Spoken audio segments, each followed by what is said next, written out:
Assalamualaikum warahmatullahi wabarakatuh. Waalaikumsalam warahmatullahi wabarakatuh. Selamat pagi. Pagi juga Bapak. Sehat ya Bu Eni. Alhamdulillah. Terima kasih Bu Eni atas kesediaannya.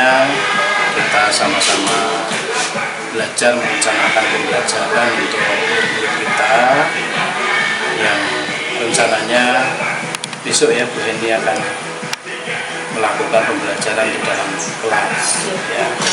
Baik, nah ini pada kesempatan yang baik ini saya mau mengadakan wawancara terkait praobservasi supervisi klinik ya, terhadap pembelajaran yang akan dilaksanakan oleh Bu ini besok ya. Nah sekarang kita sama-sama akan merencanakan terlebih dahulu kira-kira apa yang akan dilaksanakan oleh Bu ini ya.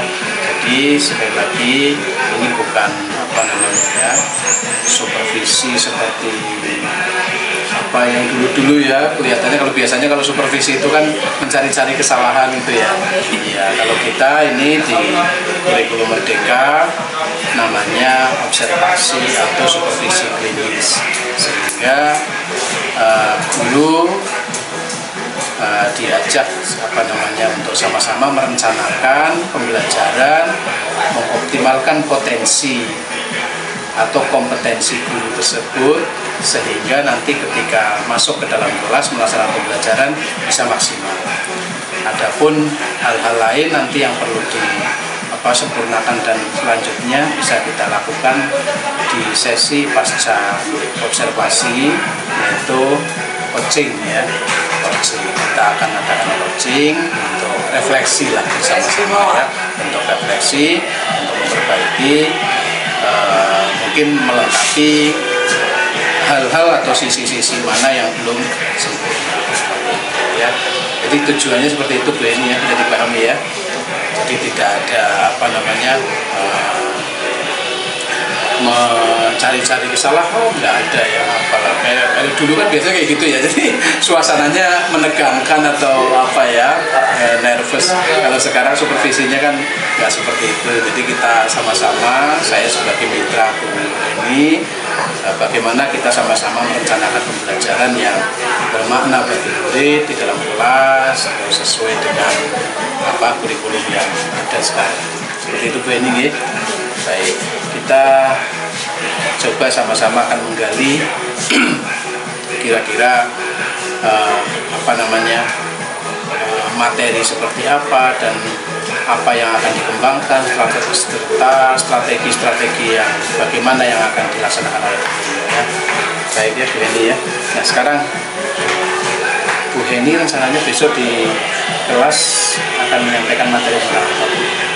Jadi besok itu rencananya, ini kan kemarin terakhir gelombang bunyi ya Pak ya. Jadi masih tentang gelombang bunyi, tepatnya materi efek Doppler. Terus gambaran kegiatan pembelajaran yang akan dilaksanakan Bu Eni seperti apa?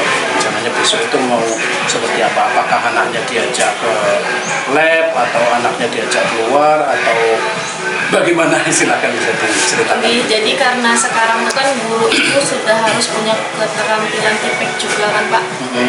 Jadi bisa memanfaatkan teknologi. Jadi besok rencananya siswa tidak saya bawa ke lab, tapi saya bawa menggunakan virtual lab. Jadi praktikumnya itu menggunakan secara virtual. Jadi siswa nanti diminta membawa handphone, praktiknya menggunakan handphone. Di situ siswa sudah bisa menemukan konsep dari efek Doppler tersebut. Kalau boleh tahu, mungkin gambaran sedikit ya, karena saya bukan guru fisika ya. Seperti apa sih efek Doppler itu? Efek Doppler itu kalau dalam kehidupan sehari-hari itu kan biasanya kalau kita sering kan dengar ada sirine bencana gitu ya Pak, ada seperti itu. Nah sebelum itu sampai ke sensor itu kan biasanya ada deteksi dulu. Jadi Jadi deteksi itu biasanya menggunakan gelombang bunyi.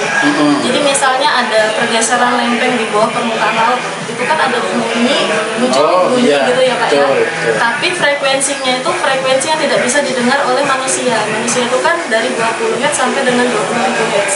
Sedangkan kalau gempa itu yang ada di bawah permukaan laut itu biasanya bunyinya jauh lebih tinggi. Makanya bisa dengar itu sekitar lumba-lumba segala macam di luar manusia gitu ya Pak. Nah, jadi digunakanlah sensor efek Doppler tersebut. Jadi muncul frekuensi ditangkap oleh si sensor pada jarak berapa. Nah, itu digunakan untuk mendeteksi pada waktu kapan misalnya akan terjadi tsunami karena getarannya terlalu besar seperti itu, maka muncul potensi tsunami segala macam seperti itu Pak. Berarti anak diajak untuk mendeteksi gelombang bunyi itu kan atau? Iya, jadi itu kan aplikasinya gitu Pak. Jadi saya mau mengajarkan konsepnya dulu. Oh ternyata ketika ada suatu sumber berbunyi seiring dengan kecepatan seorang anak atau kecepatan sumber bunyi tersebut ternyata berpengaruh terhadap frekuensi yang didengar oleh orang tersebut juga. Jadi nanti konsepnya begitu, semakin cepat sumber bunyi tersebut, maka nanti frekuensinya semakin apa ketika didengar di telinga kita. Jadi ada konsepnya Pak. Kalau yang sensor bencana tadi aplikasinya dalam kehidupan. Makanya Pak ada buat deteksi jantung juga bisa. Jadi efek Doppler itu bukan alat bukan Bu ya? Bukan tapi konsepnya ya. Doppler itu si penemu dari konsep tersebut. Gitu. Iya. Doppler itu biasa Pak fisika itu kalau gaya Newton. itu yang bukan Newton diabadikan jadi hukum Newton. Sama Doppler itu adalah penemu konsep tersebut dari bunyi tersebut diabadikan namanya menjadi Doppler. Kita mau Ibu mau menerangkan tentang konsep efek daripada getaran itu ya, bunyi atau getaran. Iya, bunyi itu masuk ke getaran juga. Jadi karena ada suatu getaran muncul suatu bunyi yang merupakan gelombang. Yang akan dideteksi, itulah yang dimaksud dengan efek Doppler. Jadi ada frekuensi yang muncul sama frekuensi yang diterima. Itu yang mempengaruhi adalah kecepatan dari pengantar dari frekuensi yang sumber itu. Misalnya ya Pak, frekuensi yang sumber ini kan tadi kalau lempeng tadi kan di bawah ya Pak. Itu kan perantaranya otomatis kalau di laut kan air. Nah, berarti seberapa cepat ya kecepatan air tersebut sampai ke sensor tersebut itu juga mempengaruhi dari yang diukur itu rambatan bunyi tadi ya sampai ke sensor ya. Dari sumber bunyi sampai ke sensor melalui media ya.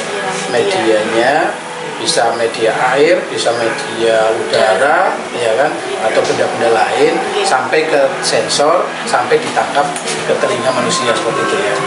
Itu yang akan diukur oleh anak ya. Baik, jadi sudah tahu gambarannya seperti itu yang akan disampaikan oleh Bu Hedi di kelas besok ya. Nah kira-kira Bu,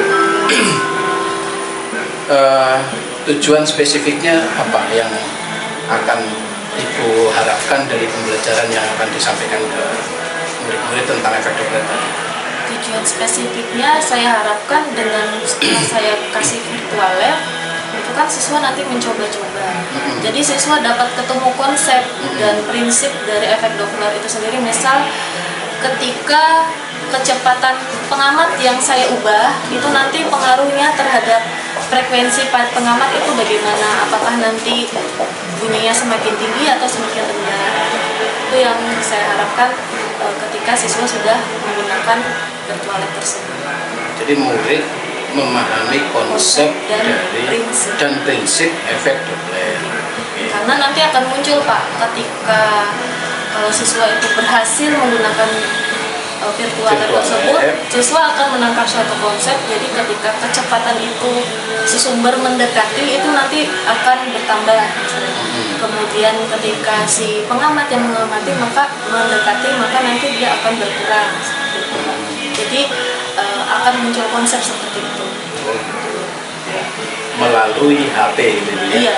Jadi anak diajak praktik virtual lab namanya Bu ya. Melalui HP, internet berarti Bu ya. Iya. Internet ada aplikasinya jadi? Ada. Ada aplikasinya, diinstal di HP gitu ya. Eh, Atau di online, langsung online. pakai website sih Pak. Website online. Pakai website. Kalau saya tuh ngajarin siswa itu kalau pengen cepat supaya nggak ngetik-ngetik websitenya, dijadikan aja kayak sejenis, kalau di laptop itu desktop ya Pak. Oh, Kalau di desktop, handphone itu bisa juga kan Pak ditampilkan di layar depan Betul, seperti itu. betul, Jadi ya. tinggal mencet, jadi siswa bebas. Kebetulan di situ banyak juga, nggak cuma efek Doppler, ada gelombang mekanik, kemudian ada suhu, kalor, segala macam banyak.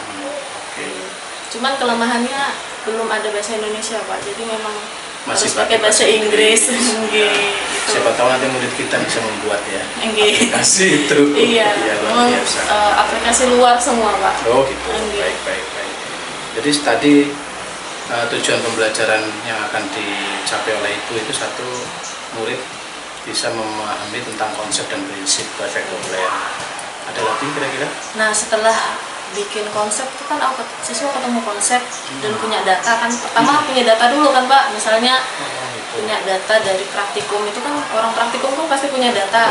Jadi dari data tersebut baru ditarik suatu konsep dan kesimpulan gitu kan Pak. Kesimpulan muncul suatu konsep. Nah dari situ nanti saya minta siswa untuk membuat laporannya, tapi bukan laporan yang versi kertas seperti itu Pak, tapi saya minta mereka untuk membuat video. Jadi penjelasan secara langsung gitu Pak. Oh kami sudah melakukan virtual lab seperti ini gitu kan, mereka menampilkannya secara video langsung. Kemudian saya tampilkan opsi lain juga, bisa menggunakan Canva, jadi buat kayak Pak, infografis. Kami sudah melakukan data seperti ini, munculkan datanya, muncul suatu kesimpulan gitu. Kemudian yang terakhir itu pakai clipping, jadi sistemnya nempel-nempel kayak gitu, tapi kurang lebih infografis juga sih Pak, cuman dia lebih ke melakukan lebih, jadi pakai infografis. Itu saya berikan 30. Oh gitu. Itu berarti produknya ya. Berarti tujuan pembelajaran yang kedua adalah murid mampu menghasilkan atau mampu mengolah data menjadi satu kesimpulan sehingga menjadi satu konsep yang bisa dimunculkan dalam produk. Begitu ya. Itu saja yang untuk tujuan yang ingin dicapai dari pembelajaran yang akan dilakukan Ibu ya. Oke. Nah sekarang Bu, ketika Ibu nanti masuk ke dalam kelas, Ibu nanti akan mengelola kelas itu Bu ya. Nah kira-kira area pengembangan murid apa yang akan dikembangkan? Jadi itu kan pertama siswa itu kan ditampilkan atau ditayangkan suatu video. Dari situ saya sudah melatih siswa untuk berpikir kritis, menanyakan tentang itu apa sih Bu, kenapa Ibu menampilkan video tentang bencana gitu kan. Nah, nanti akan saya arahkan, ya kita hari ini akan belajar bagaimana sih cara sensor bencana itu bekerja gitu. Nah setelah itu nanti gimana Bu caranya gitu kan, siswa akan bertanya-tanya gitu ya Pak. Kemudian nanti saya arahkan kepada virtual lab tadi. Nah virtual lab tadi kan mereka bekerja berkelompok nih Pak. Jadi saya arahkan mereka untuk bekerja sama atau berkolaborasi untuk melakukan virtual lab tersebut sampai muncul suatu konsep. Ya kan, berkolaborasi mereka. Setelah itu tadi kan diarahkan untuk membuat produk ya Pak ya, membuat produk dari hasil percobaan mereka tadi. Dibuat suatu produk. Nah tadi kan sudah saya arahkan untuk membuat 3 jenis, jadi mereka memilih mau yang pakai video, mau pakai tanpa infografis tadi atau pakai clipping. Nah dari situ kan kreativitas mereka kan terbentuk juga. Jadi saya harapkan mereka bisa membuat laporannya dengan kreatif dan semenarik mungkin. Berarti Bu ya, berarti diferensiasi Bu ya. Jadi nanti siswa yang visual itu diarahkan untuk membuat video. Kemudian siswa yang auditori, visual itu infografis, auditori tadi video, kinestetis tadi yang clipping. Biasa.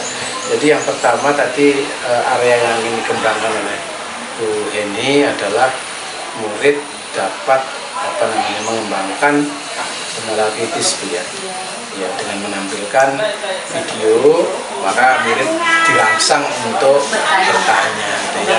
Pengenalan kritis, apalagi berkolaborasi. Oke, berarti kolaboratif ya.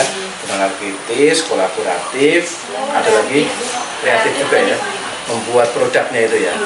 Kan juga dituntut kreativitas. Oh iya, ya baik. Jadi ada 3 area pengembangan yang akan dikembangkan oleh Bu Heni ya besok, luar biasa. Nah strateginya agar area pengembangan ini bisa dilaksanakan oleh anak-anak, misalnya anaknya bisa bernalar kritis, bisa berkolaborasi dan kreatif, ini apa yang akan dilakukan Bu Heni? Jadi tadi seperti yang sudah saya sebutkan tadi, saya tampilkan video, tentunya video yang menarik ya Pak ya. Kalau video yang membuat siswa tersebut bertanya-tanya, ini kok ada video bencana Bu, kenapa Bu? Akhirnya, itu kan pertama membuat siswa bertanya, kemudian memunculkan rasa ingin tahu juga kan Pak sama siswa, jadi penasaran siswa tersebut. Nah kemudian saya arahkan untuk ke virtual lab. Nah, di situ di virtual lab tersebut saya membebaskan siswa untuk mencari variabel, menggunakan variabelnya, kemudian mengotak-ngatik virtual labnya. Pertama saya yakin karena siswa SMA itu pasti sudah terbiasa dengan handphone ya Pak. Jadi untuk hal-hal yang seperti itu mereka pasti sudah cepat tanggap, cepat tanggap. Oh coba ini yang digeser, oh ternyata ini yang berubah, Nah di situ saya munculkan diferensiasi konten dari siswa tersebut. Jadi kelompok ini sama kelompok ini kan menggunakan data yang berbeda-beda. Ada yang ibaratnya yang mengubah variabel dari kecepatan pendengarnya, ada yang kecepatan sumbernya yang diubah, ada yang dua-duanya yang diubah, ada yang satunya dibuat diem, ada yang satunya dibuat konstan atau tetap, yang satunya diubah-ubah macam-macam Pak. Tapi dari situ mereka tetap akan ketemu suatu data. Saya minta mereka menganalisis, coba kalian lihat ketika ini yang berubah, frekuensinya bagaimana, oh makin naik Bu, makin turun Bu, gitu. Akhirnya muncul suatu konsep atau kesimpulan. Nah, kemudian setelah itu mereka mencurahkan hasil percobaan tersebut ke produk yang berbeda-beda tadi. Itu juga menyesuaikan kesenangan siswa, karena ada siswa yang kadang tuh suka ngotak-ngatik, suka gambar yang unik-unik gitu Pak. Ada siswa tuh yang kreatif, percaya diri, lebih suka kayak ngevlog kayak gitu Pak. Ada juga yang seperti itu. Cuma terus ada juga siswa yang malas ribet dengan seperti itu, suka yang langsung ngerjain aja gitu. Jadi saya fasilitasi untuk menggunakan 3 produk tersebut. Kelihatannya asik sekali belajarnya besok ya. Mudah-mudahan Pak. Oke. Jadi strateginya yang akan diterapkan oleh Bu Heni itu yang pertama itu akan menampilkan atau menayangkan video materi ya. Berarti Bu Heni sudah menyiapkan videonya. Sudah. Oke, yang kedua akan menerapkan atau praktek virtual lab.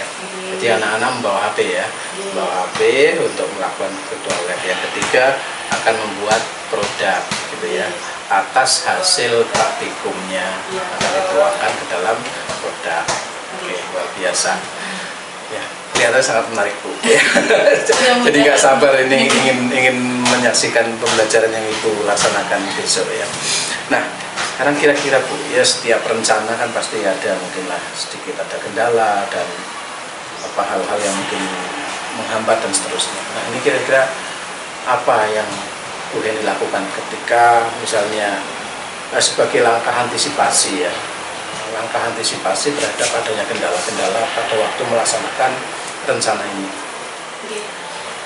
Jadi ini tuh kan kegiatannya full menggunakan internet ya Pak. Betul. Jadi virtual lab-nya pakai internet, terus kayak Canva itu kan juga pakai internet. Iya. Jadi kelasnya itu terus terang memang agak susah sama internet. Nah di kelas Jaringannya tersebut maksudnya? jaringannya tuh agak susah. Jadi saya antisipasi kemarin sama siswanya itu untuk memastikan menggunakan provider yang memang support sama kelas tersebut yang sekiranya nggak mengganggu. Jadi jangan pakai provider yang kalian udah tahu kalau handphone kalian itu gangguan. Nah jangan pakai itu, silahkan kalian cari solusinya. Atau misalnya kemarin kan ada saya minta mereka itu kan buat 2 kelompok kan, satu kelompok 2 orang maksud saya. Jadi dua-duanya bawa HP aja gitu. Jadi kalau misalnya satu teman kalian yang gangguan, nanti bisa gunakan handphone satunya. yang satunya. Gitu. Tapi pas prakteknya itu 2 anak itu 1 HP gitu ya? Nggih, 1 HP aja Pak. Yang Yaitu, satu memainkan, yang satu mengamati gitu atau gimana? Iya, yang satu mencatat data. Oke. Yang satu yang operator yang pakai HP Pak, Oke. ini yang satu mencatat data. Ini. Jadi HP cadangan tadi digunakan kalau seandainya memang HP yang mau dipakai tadi sinyalnya nggak bagus atau jaringannya kurang baik gitu. Gitu. Jadi antisipasi Bu Heni terhadap kendala jaringan adalah anak diharapkan dari 2 anak yang harusnya satu HP membawa dua-duanya dengan satu misalnya menggunakan provider yang mungkin Bagus ya di situ. kuat sinyalnya ya di sini ya. Oke, itu aja atau ada kendala lain kira-kira untuk antisipasi Masa itu sih, berikutnya? Pak. Jadi kalau kendala teknis di kelas misalnya siswa rame segala macam itu kan bisa kita kondisikan langsung di kelas.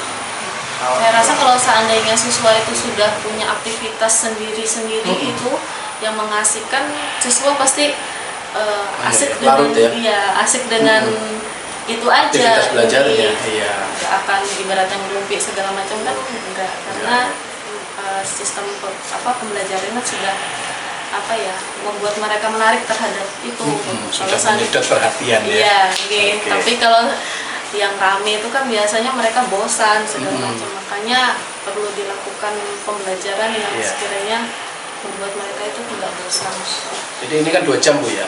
Iya. 2 jam, berarti pengaturan waktunya juga sudah disusun di RPP itu ya? Biasa. Ya, jadi tadi untuk antisipasi mengkondisikan murid itu sudah disusun di RPP. Jadi agar menghindari boring tadi, bosan itu ya. Oke. Oh, luar biasa Bu Heni ya, perencanaan pembelajarannya yang akan dilaksanakan besok.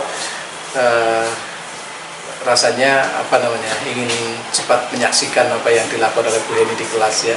Jadi rasanya nggak sabar ingin menyaksikan apa yang dilakukan oleh Bu Heni di kelas. Dan sudah tergambar Bu, kelihatannya pembelajarannya akan sangat mengasihkan ya, asik, terus bisa mengaktifkan seluruh murid seperti itu ya. Mudah-mudahan berjalan dengan sesuai yang direncanakan Bu ya. Ya, sampai jumpa besok di kelas Bu ya. Ya, siap.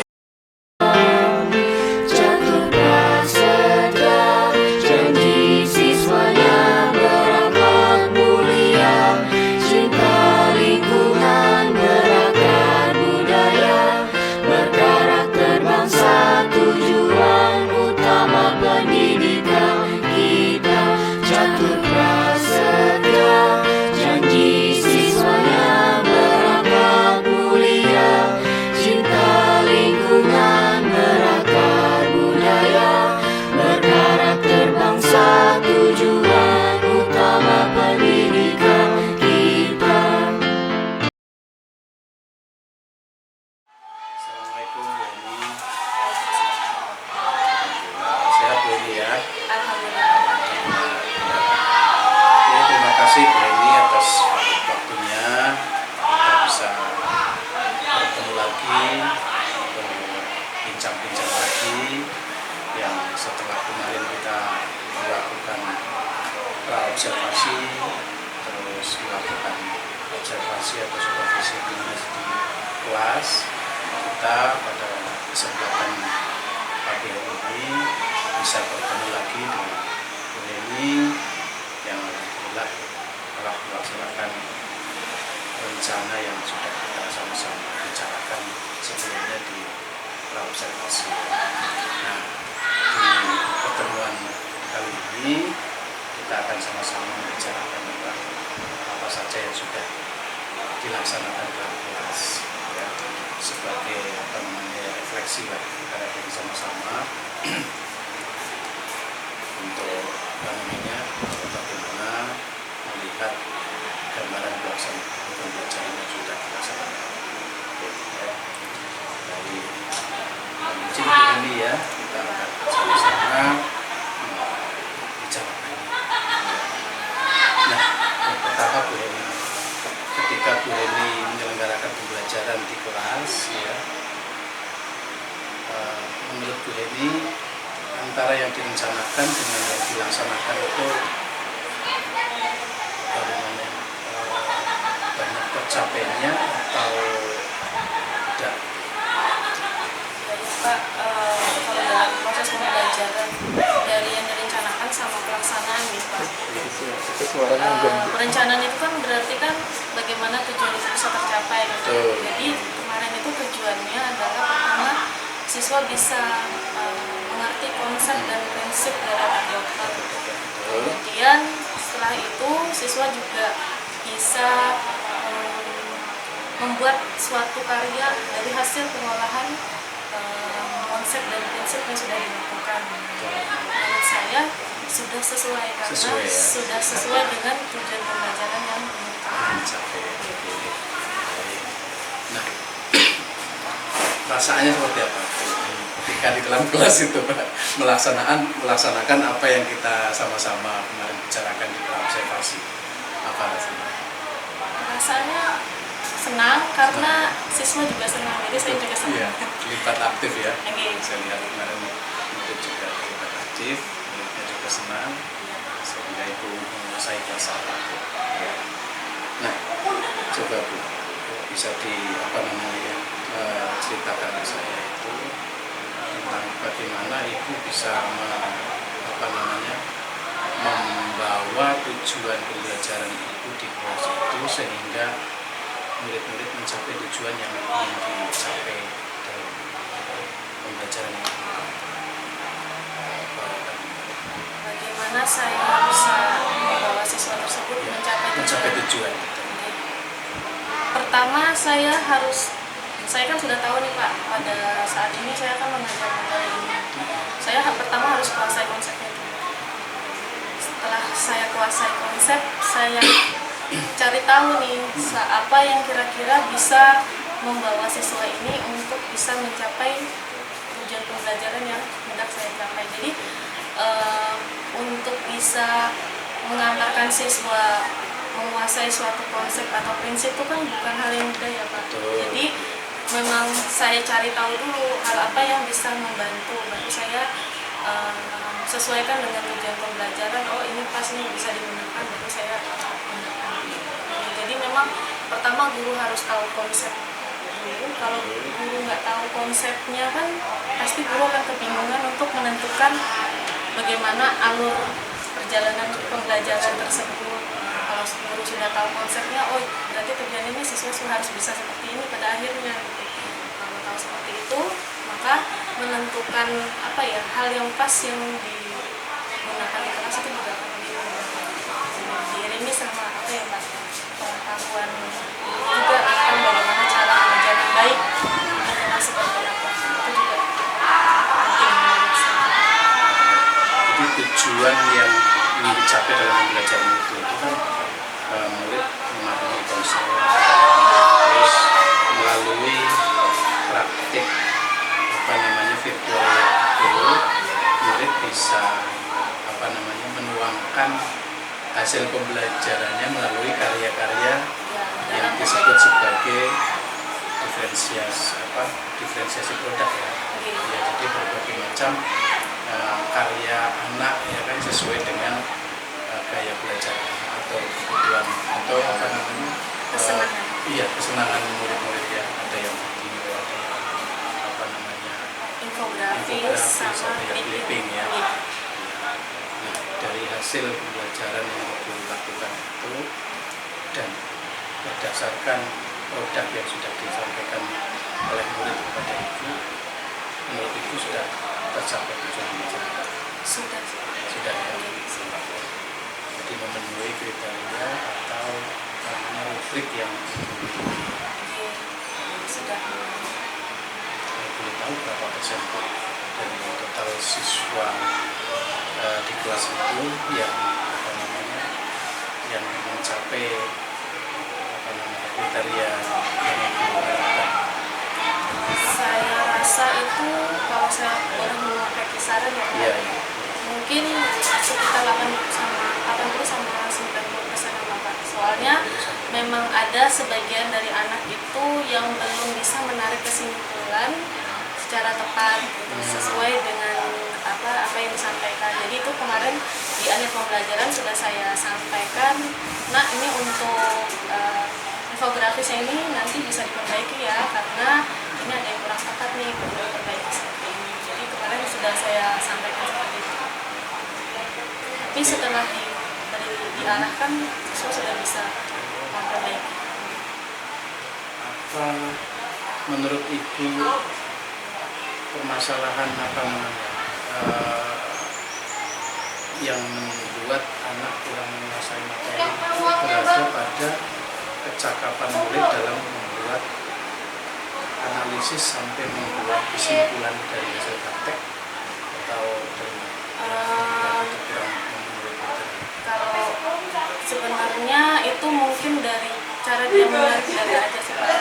Cara menariknya, nanti prosesnya Bu ya, proses. Ya, cara dia menarik data seperti yang kita tahu memang kadang kemampuan literasi anak terhadap infografis itu kan agak sulit gitu ya Pak. Nah, misalnya nih dari data sekian, oh ternyata yang berpengaruh terhadap ini tuh adalah variabel yang ini. Nah, itu tuh memang anak-anak ada beberapa yang perlu diarahkan juga, karena itu tuh memang cukup sulit sih Pak. Kalau seandainya langsung memahami itu memang anak-anak perlu diarahkan dulu. Jadi misalnya nih ternyata mereka kan di awal itu kan menggunakan variabel yang berbeda-beda dan punyanya dia kan pasti beda sama teman.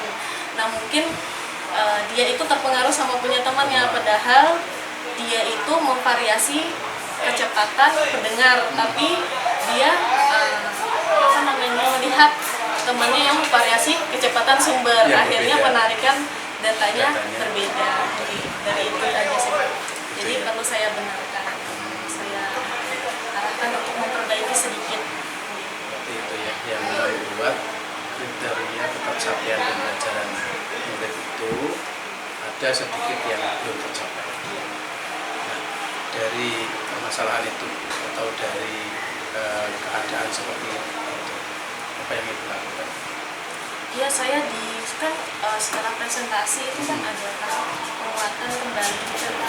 Di bagian itu saya beritahukan, oh nak untuk kelompok yang ini tolong nanti di bagian ini diperbaiki sedikit ya gitu. Akhir pembelajaran itu sudah saya beritahukan, jadi mereka langsung memperbaiki, kemudian langsung diperbaiki. Setelah dipresentasikan itu Pak langsung diperbaiki. Saat itu juga Bu, Oke. apakah dengan memperbaiki saat itu juga pemahaman murid terhadap penarikan data yang semula itu kurang dipahami oleh murid akhirnya dipahami saat itu? Iya Pak, jadi kan awalnya siswa mengalami kesalahan konsep kan, setelah diberikan pembenaran dan penguatan ternyata oh ibu ternyata seperti ini yang benar. Berarti saat itu juga akhirnya pemahaman murid bisa diluruskan ya terhadap kesalahan tersebut. Yang dilakukan itu adalah memberikan penguatan dan klarifikasi atas apa yang sudah menjadi kesimpulan anak yang kurang tepat gitu ya.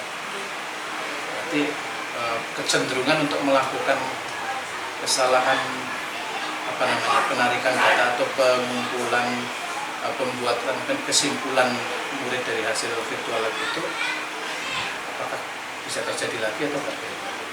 Saya rasa kalau dilihat dari data selama ini ya Pak, memang masih banyak siswa yang masih kesulitan memahami info dari grafis atau data. Memang tidak semua siswa langsung paham.